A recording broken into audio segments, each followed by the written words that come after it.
पिशावर ज़ल्मी वालों PSL 11 की जित का टाइटल अपने नां कर लिया है। पिशावर ज़ल्मी ने शानदार कारकरदगी का मुजाहिरा किया। इस हवाले नाल साडे नाल लाइन ते मौजूद ने मुफाज करीम स्पोर्ट्स तजियाकार ने। बहुत शुक्रिया मुफाज तुहाडे वक्त दा। जाहिर है PSL सीजन 11 का सीजन चल रहा सी, उहदे विच पिशावर अज फाइनल सी हैदराबाद किंग्समैन ते पिशावर ज़ल्मी आमने सामने सन। पहले तो पिशावर ज़ल्मी मुश्किलात दा शिकार रही, लेकिन बाद विच उन्होंने टाइटल जित लिया। इस बारे तुसीं की कहोगे?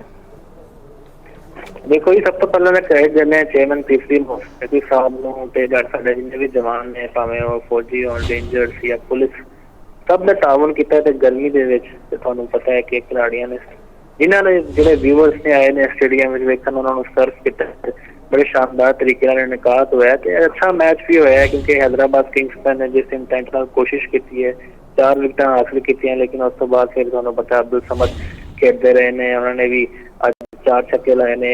आर्म हार्डी ऑस्ट्रेलिया के बड़े अच्छे बैटर ने, उन्होंने जिन्हें नाकाबिल शिकस्त इनिंग्स खेडी है, 56 रन से 9 चौके लाए ने।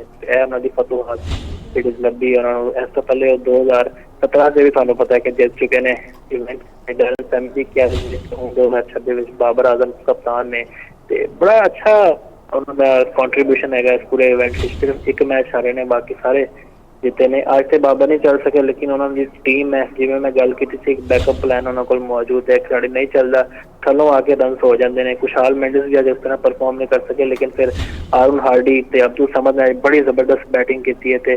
उनैन शाह भी उस तरह हैदराबाद किंग्समैन दे वो परफॉर्म नहीं कर सके। मोहम्मद अली ने 3 विकेटां लईआं ने, लेकिन स्कोर थोड़ा सीगा, घट तो घट 160 170 भी होंदा ते फाइट हो जानी सी। पिच की असीं गल करिए तो पिच कहा जा रहा था कि 200 वाली पिच है, इन्नी कोई मुश्किल पिच नहीं है, इतने कोई भी बैटिंग लाइन लड़खड़ा जाए। लेकिन बिल्कुल फ्लॉप रही आज हैदराबाद किंग्समैन की बैटिंग, सवाए साइम अयूब के कोई नहीं चल सकिया।